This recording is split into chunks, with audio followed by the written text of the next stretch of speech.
మెజారిటీతో తిరిగి గులాబీ జెండా రెపరెపలాడుతుంది. ఇప్పటికే ఖమ్మం జిల్లా ప్రజలకి మోసం కూడా అర్థమైంది. నేను ఎందుకు ఇలా బాధ అంతా ఏంటి, ఇలా ఆక్రోశం ఏంటి? పొంగులేటి శ్రీనివాసరెడ్డి గారికి బ్రహ్మాండంగా ఈ ప్రభుత్వం వచ్చిన తర్వాత కొడంగల్ లిఫ్ట్ ఇరిగేషన్ లో 4,000 కోట్ల రూపాయల ప్రాజెక్టులు ఇచ్చారు. అదేవిధంగా ఎంత అద్భుతమైన బంధం అంటే బడే బాయ్ చోటే బాయ్ బంధం, బీజేపీ కాంగ్రెస్ బంధం ఎంత దృఢమైన బంధం అంటే పొంగులేటి ఇంటి మీద ఈడీ రైడ్ అయ్యి సంవత్సరం అయింది ఇప్పుడు దగ్గర. ఇటు పొంగులేటి మాట్లాడాడు, అటు ఈడీ వాడు మాట్లాడాడు. ఇప్పటికి నేను 10 సార్లు అడిగాను ఏం దొరికిందా అంటే, మీరు మీడియా వాళ్ళు వేశారు. మీరు పొంగులేటి ఇంట్లోకి నోట్ల కట్టలు కౌంట్ చేయడానికి మెషిన్లు పోతున్నాయని రాశారు, స్క్రోలింగ్లు బ్రేకింగ్లు. మరి ఏమైంది? ఎవరు అడగరే? వస్తలేడా ఖమ్మానికి? అడగబుద్ధి అయితే లేదా?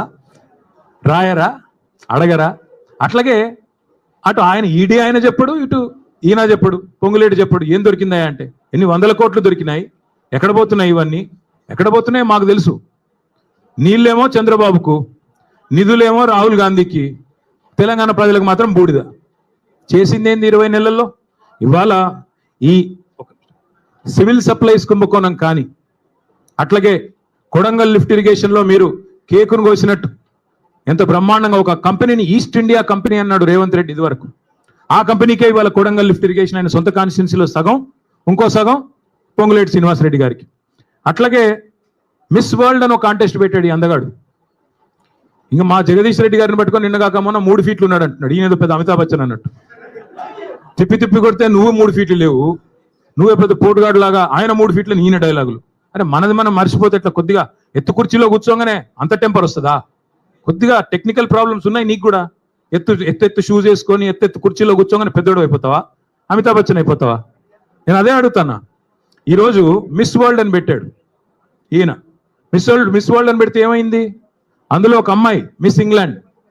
కాంగ్రెస్ వాళ్ళ దౌర్భాగ్యం వల్ల 2 కాంగ్రెస్ నాయకులు నన్ను వేధించారు, ఒక వేశ్యలాగా చూశారు. ఇంత నికృష్టమైన ప్రభుత్వం ఎక్కడా లేదని ఒక ఆడపిల్ల, వేరే దేశపు అమ్మాయి ఆడకూతురు దరిద్రం అని చెప్పి మధ్యలో వెళ్ళిపోయింది. కనీసం యాక్షన్ తీసుకున్నావా?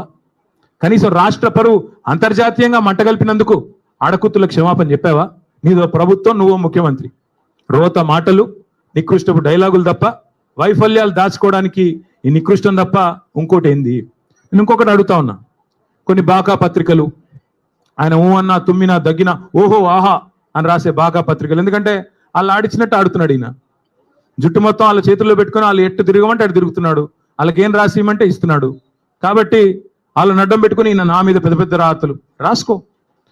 పక్కాగా చెప్తున్నా, శిశుపాలుడు కూడా 100 తప్పుల దాకా బతికాడు. నీకు కూడా టైం వచ్చింది. తప్పకుండా నీ నికృష్ట మాటలు, నీ దిక్కుమాలిన ఐడియాలజీతో మరి నువ్వు ఎన్ని డైలాగులు కొట్టినా కొంతమందిని కొంతకాలం మోసగించవచ్చు, కానీ అందరినీ ఎల్లకాలం మోసగిస్తాననుకుంటే కుదరదు. 10 ఏళ్లలో కేసీఆర్ గారు ఖమ్మానికి ఏం చేశారు అని ఒక సన్నాసి అంటాడు. ఏం చేశారా? 10 ఏళ్లలో కేసీఆర్ గారు చేసింది ఏమంటే, ఒకసారి గుర్తు తెచ్చుకోండి. 2014లో ఖమ్మం పట్టణం ఎట్లా ఉండే, 23లో ఎట్లా అయింది? ఖమ్మంలో ఎన్ని మెడికల్ కాలేజీలు ఉండే ప్రభుత్వ ఆధ్వర్యంలో 2014కు పూర్వం కాంగ్రెస్ పరిపాలన ఉన్నప్పుడు? తర్వాత ఎన్ని వచ్చినాయి? ఖమ్మంలో ఐటీ హబ్ ఉండేదా? ఖమ్మంలో రోడ్లు ఎట్లా ఉండేది? ఖమ్మంలో ఇక్కడుండే మీ చెరువులు ఎట్లా ఉండేది? మీ గోళ్లపాడు కాలు ఎట్లా ఉండేది? ఒక్కసారి గుర్తు తెచ్చుకోండి. కొత్తగూడెం జిల్లా చేయడమే కాదు, 2 మెడికల్ కాలేజీలు ఇవ్వడమే కాదు, సీతారామ ప్రాజెక్ట్ లాంటి అద్భుతమైన ప్రాజెక్ట్, జిల్లాలోని ప్రతి ఇంచుని ప్రతి అంగుళాన్ని తడిపే ప్రాజెక్టే కాదు, ఇవాళ ఖమ్మానికి కేసీఆర్ గారు చేసినంతగా ఎవరైనా చేశారా? ఒక్కసారి గుండె మీద చేసుకొని చెప్పమని నేను కోరుతా ఉన్నా. అట్లాగే నేను రేవంత్ రెడ్డిని అడుగుతా ఉన్నా, సూటిగా అడుగుతా ఉన్నా. దమ్ముంటే మగాడివైతే చెప్పు, నీ సీటుకు ఎవడెసరు పెడతాడో అని చెప్పి ఇవాళ డిప్యూటీ సీఎం బట్టి విక్రమార్క, అదేవిధంగా రెవెన్యూ మంత్రి పొంగులేటి, అట్లాగే ఉత్తమ్ కుమార్ రెడ్డి ఇరిగేషన్ మంత్రి,